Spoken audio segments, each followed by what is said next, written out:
Media बंधुओं, जैसा कि ये सर्वविदित है कि व्यापक देश व जनहित की कड़वी हकीकत के बारे में देश व दुनिया को जागृत करके लोकतंत्र एवं संविधान को मजबूती प्रदान करने की बजाय इन दिनों आर्टिफिशियल इंटेलिजेंस अर्थात एआई को सफलता की कुंजी बताने की स्वार्थी चर्चाओं के बीच अब मीडिया जगत में भी किसी न किसी बहाने बीएसपी के बारे में ये चर्चा है कि उत्तर प्रदेश में पार्टी विधानसभा का होने वाला अगला चुनाव गठबंधन में लड़ेगी। इसकी ये आम चर्चा है, जो विशुद्ध रूप से लोगों को गुमराह करने की नीयत वाला ये फेक न्यूज है। अर्थात ये बिल्कुल गलत, झूठ, हवाई व मनगढ़ंत खबर है तथा ऐसे में नेताओं के साथ साथ मीडिया को भी इस प्रकार की कटी पतंग जैसी उड़ान भर के अपना मजाक खुद उड़ाने से जरूर बचना चाहिए। जबकि इसके बारे में अर्थात अकेले अपने बलबूते पर चुनाव लड़ने के बारे में बीएसपी की राष्ट्रीय अध्यक्ष द्वारा मेरे द्वारा खुद एक बार नहीं बल्कि कई बार सार्वजनिक तौर पर तथा खास तौर से दिनांक 9 अक्टूबर सन 2025 को बीएसपी के जन्मदाता एवं संस्थापक मान्यवर श्री कांशीराम जी के पुण्यतिथि के मौके पर लखनऊ में आयोजित विशाल महारैली में भी इसकी खुली घोषणा की गई है, जिसकी पूरे देश भर में चर्चा होने के बाद अब ऐसी किसी भी चर्चा व बहस आदि की कोई संभावना नहीं बची है। लेकिन फिर भी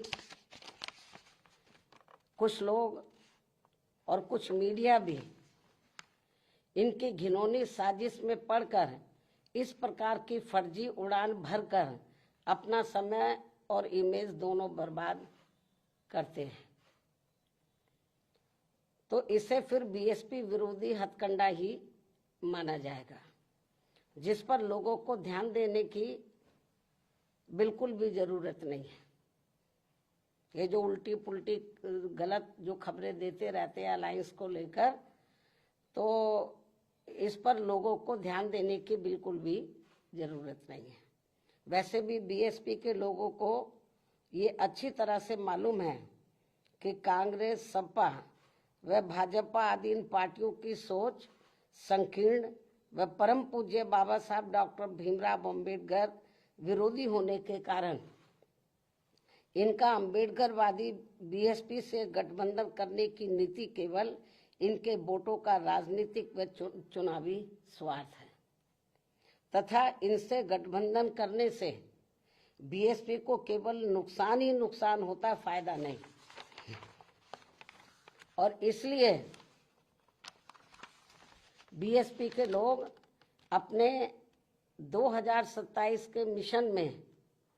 अकेले ही पूरे जी जान से लगे हुए हैं,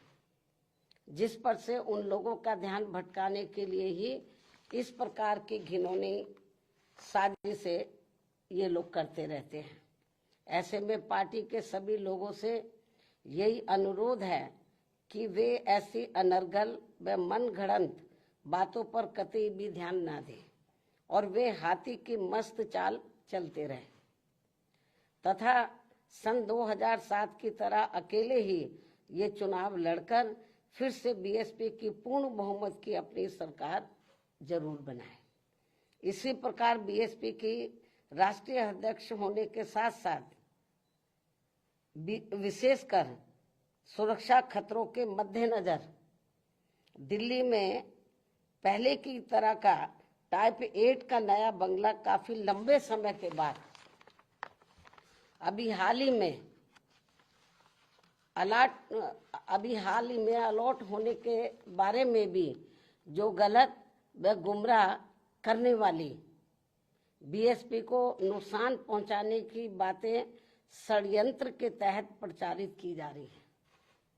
उससे भी लोगों को अति सावधान रहने की जरूरत है। जबकि वर्तमान सरकार ने भी, यानी कि वर्तमान जो केंद्र में बीजेपी की सरकार है, जबकि वर्तमान सरकार ने भी टाइप 8 का बंगला मेरी सुरक्षा के हिसाब से अब सही अलॉट करने से पहले कई और भी बंगले अलॉट कर दिए थे जो सुरक्षा कारणों से नहीं लिया है, और यदि लिया भी था तो उसे कुछ ही समय के बाद ही छोड़ भी दिया था।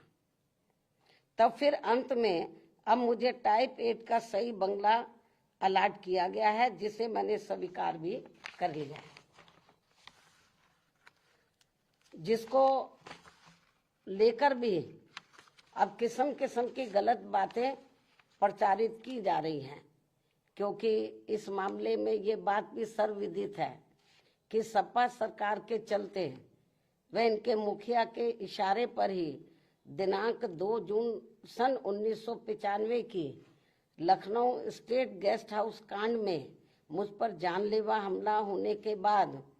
अगले दिन दिनांक 3 जून 1995 को बीएसपी के नेतृत्व में यूपी में बनी पहली सरकार के समय से ही सुरक्षा कारणों से मुझे विशेष उच्च सुरक्षा तत्कालीन भारत सरकार द्वारा दी गई थी, तथा वह सुरक्षा खतरा कम होने की बजाय अब और भी बढ़ जाने के साथ साथ बीएसपी की राष्ट्रीय अध्यक्ष व पूर्व मुख्यमंत्री होने के नाते फिर दिल्ली में टाइप 8 का बंगला पूर्व में दिए गए 3 त्यागराज मार्ग के टाइप 8 के बदले में मिला है जी। पहले भी मुझे टाइप 8 मिला हुआ था जो तत्कालीन भारत सरकार द्वारा दिया गया था। इस प्रकार पार्टी की राष्ट्रीय अध्यक्ष एवं पूर्व मुख्यमंत्री होने के नाते व खासकर सुरक्षा आदि कारणों से केंद्र में रही कांग्रेसी सरकार के समय से ही मुझे टाइप 8 का बंगला मिलता रहा है, तथा अब इसको लेकर किसी भी प्रकार से संकीर्ण व अति घिनौनी राजनीति करना उचित नहीं है। इतना ही नहीं, बल्कि जैसे जैसे चुनाव नजदीक आएगा तो विरोधियों के साम दाम दंड भेद आदि के हथकंडे तथा बीएसपी को सत्ता से दूर रखने के षड्यंत्र और भी बढ़ते जाएंगे, जैसा कि हमेशा से होता रहा है। इसलिए केवल यूपी ही नहीं बल्कि पूरे देश भर में सभी अम्बेडकर वादियों को